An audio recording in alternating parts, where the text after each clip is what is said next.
বর্ষার শেষের সময়, তবে শীত কিন্তু এখনো বহুদূর। আর গরমে বসানো গাছগুলো প্রায় এখন নষ্ট হওয়ার পথে। কিছু কিছু সবজির গাছ আছে যেগুলো কিন্তু এক দুবার ফল দেওয়ার পরই কমজোর হয়ে আসে। তবে যেহেতু শীত এখনো বহুদূর, তো শীতের গাছ তো এখন আমরা বসাতে পারবো না। তাহলে আমরা আগস্ট, সেপ্টেম্বর এবং অক্টোবর মাসে কোন গাছগুলো করতে পারি, আজকে কিন্তু সেই নিয়েই প্রতিবেদন। নমস্কার বন্ধুরা, আমি অন্বেষা আর আমার চ্যানেল বেবি মম ব্লগে আপনাদের সকলকে জানাচ্ছি স্বাগত। চ্যানেলে নতুন হলে চ্যানেলটিকে সাবস্ক্রাইব করে রাখার অনুরোধ রইল এবং পাশে থাকা বেল বাটনটিকে প্রেস করে রাখবেন যাতে আমার ভিডিওর নোটিফিকেশন সবার আগে আপনাদের ফোনে পৌঁছায়। আগস্ট, সেপ্টেম্বর এবং অক্টোবর মাসে আপনারা যদি জৈব পদ্ধতিতে এবং কম পরিচর্যার মধ্যে বাগান করতে চান, তাহলে কোন কোন গাছগুলো বাগানে অবশ্যই আপনারা করতে পারেন, সেটাই কিন্তু আজকের ভিডিওতে আপনাদের সঙ্গে শেয়ার করব। টমেটো গাছ। টমেটো শীতকালীন সবজি, তবে বর্ষায় গাছগুলো নষ্ট হয়ে যায়। অনেকে কিন্তু টমেটোকে ছাদ বাগানে পুরো 12 মাস জুড়েই চাষ করে থাকেন, তবে সবার হাতে 12 মাস টমেটো চাষ করা হয় না বা পারেন না, তাদের গাছগুলো বর্ষার সময় নষ্ট হয়ে আসে। তো এখন বর্ষার শেষে আবার নতুন করে আপনারা টমেটো গাছ বসাতে পারেন। তাহলে শীত পড়ার আগের থেকে আপনারা আপনাদের বাগান থেকে টমেটোর ফলন পেতে থাকবেন। চাল কুমড়ো।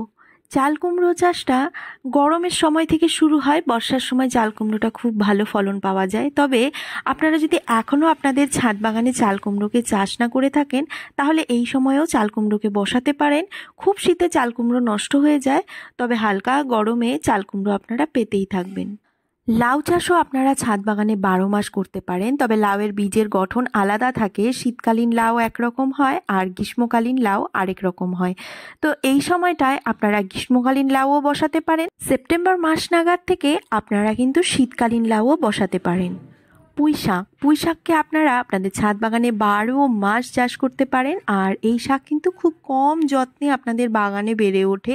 বর্ষাকালে পুঁই গাছগুলো খুব ভালো গ্রোথ করে, তবে শীতকালের শেষের দিকে গাছে যখন বীজ চলে আসে তখন গাছের গ্রোথটা কিছুটা কমে যায়। এই গাছকে আপনারা একবার ছাদে বসালে সেম গাছের থেকে কিন্তু বহু দিন পর্যন্ত আপনারা শাক পাতা খেতে পারবেন। সকালে মিষ্টি কুমড়াটা খুব একটা ভালো হয় না, তবে বর্ষার শেষেই আপনারা মিষ্টি কুমড়াকেও আপনাদের ছাদ বাগানে অ্যাড করতে পারেন। জৈব পদ্ধতিতে খুব কম পরিচর্যায় মিষ্টি কুমড়ার ফলন কিন্তু ছাদ বাগানে খুব ভালো হয়। আমি শীতেও মিষ্টি কুমড়া করেছি আর গরমেও করে দেখেছি, তবে বর্ষায় বৃষ্টির জল অতিরিক্ত পেলে তখন কিন্তু মিষ্টি কুমড়া ভালো হয় না। বাকি সময়গুলোতে আপনারা মিষ্টি কুমড়াকে খুব ভালোভাবে ছাদ বাগানে চাষ করতে পারেন। এরপরেই আসছে বেগুন। বেগুন বসানোর সঠিক সময়ই হচ্ছে সেপ্টেম্বর এবং অক্টোবর। এই সময় যদি আপনারা শীতকালীন বেগুনগুলোর চারাকে ছাদ বাগানে রোপণ করেন, তাহলে পুরো শীত জুড়ে আপনারা কিন্তু আপনাদের ছাদ বাগান থেকে প্রচুর পরিমাণে বেগুন পাবেন। এছাড়াও 12 মাসি বেগুনও হয়, যেগুলো কিন্তু চিকন চিকন ছোট হয়। এই বেগুনগুলো গরম এবং বর্ষাকালেও হয়।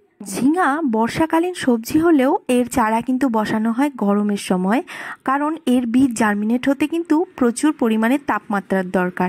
তাই এখনও যদি আপনারা আপনাদের ছাদ বাগানে ঝিঙা না বসান, এই সময় এখনও গরম রয়েছে, এখনও নতুন করে ঝিঙা চারা বসাতে পারেন। আর একবার গাছ বড় হয়ে গেলে মোটামুটি শীতের শুরু অবধি কিন্তু আপনাদের ফল দিয়ে যাবে। ভেন্ডি কিন্তু ছাদ বাগানে 12 মাসই হয়ে থাকে। অনেকেই নিজেদের ছাদ বাগানে ভেন্ডিকে 12 মাস জুড়ে গাছ রাখেন এবং 12 মাস জুড়ে তার থেকে ফল পান। তবে ভেন্ডির চারা জার্মিনেট হতে উচ্চ তাপমাত্রার দরকার। এখনও যেহেতু গরম রয়েছে, আপনার ছাদ বাগানে যদি ভেন্ডি না বসিয়ে থাকেন, এই সময়ও ভেন্ডি চারা বসিয়ে দিতে পারেন।